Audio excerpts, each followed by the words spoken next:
Hi guys, it's me, Corey. So, I want to tell you guys about a wonderful story today from the Bible. So, if you remember a few weeks ago, our friend Kelsey told the story about Daniel. And Daniel had a few friends called Shadrach, Mesach, and Abenego. And so, today I want to tell you a story about them.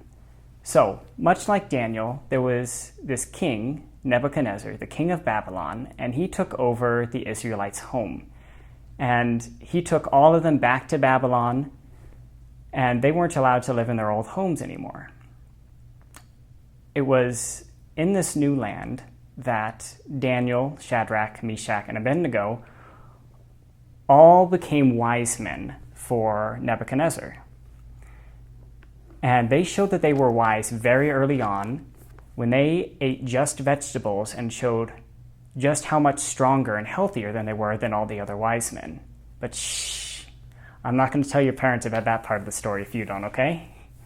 So, one day, King Nebuchadnezzar built a statue, a golden one, and it was humongous. It was 90 feet tall. That's taller than your house, and I think that's even taller than the barn. And so, when he was done building it, he had all these important people come. He had officials, he had judges, and yes, he even had wise men.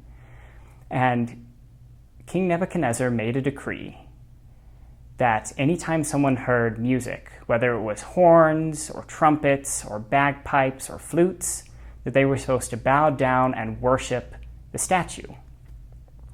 And so there came a time when there was music playing with all sorts of flutes and bagpipes and horns, but there were 3 men who didn't bow down. Who do you think they were? That's right, they were our good friends Shadrach, Mesach, and Abenego. And when these 3 didn't bow down, this made some people very unhappy. And they decided to be tattletales. They went to the king and said, "King Nebuchadnezzar, Shadrach, Mesach, and Abenego, they won't bow down to the statue when music plays."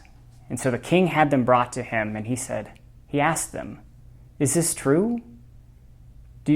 Are you not going to bow down to the statue?" And I can imagine them looking at each other, and they all gave him a nod. And he said, "Well, if you don't bow down, I'm going to throw you into a fire." Wow, Nebuchadnezzar, I think he kind of has a temper. And so they looked at each other again, and they said, "Well, our God can save us from the fire. And even if our God doesn't, we will only worship our God. We will not worship a statue." And so he said, "All right, have it your way." And so he put a bunch of logs on the fire and made it as hot as they possibly could. So hot that even when the people who threw Shadrach and Mesach and Abenego into the fire, they were burned. And Nebuchadnezzar thought he had him. But he takes another look, and he sees 4 people. And he calls some of his advisors over, and he says, "Wait, we threw 3 people in the fire, right?" "Yeah." "Well, I see 4, and one of them looks like an angel." And as he got closer, King Nebuchadnezzar realized that he messed up. He quickly had them walk out of the fire. And he said to everyone, "I have never seen a God save his people like this."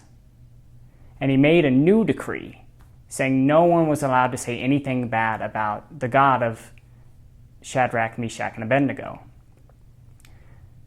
That was pretty brave of him, don't you think?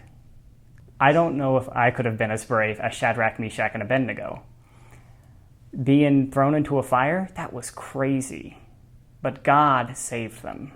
Sometimes the world can be crazy and it can be scary, right? But I want you to know that our God is bigger than any of our fears. Can you say, "My God is bigger"? There you go. Our God is bigger than any of our fears or anything that we face in life. Whenever you're scared, whenever there's something that you don't understand or something you don't think you can handle, just repeat that to yourself. Say, "My God is bigger." That doesn't mean that it may not be scary, and that doesn't mean it's going to go away right away. But our God is going to be with you always. I love that story, and I hope you did too, and I hope you have a great week and that I get to see you soon. Bye.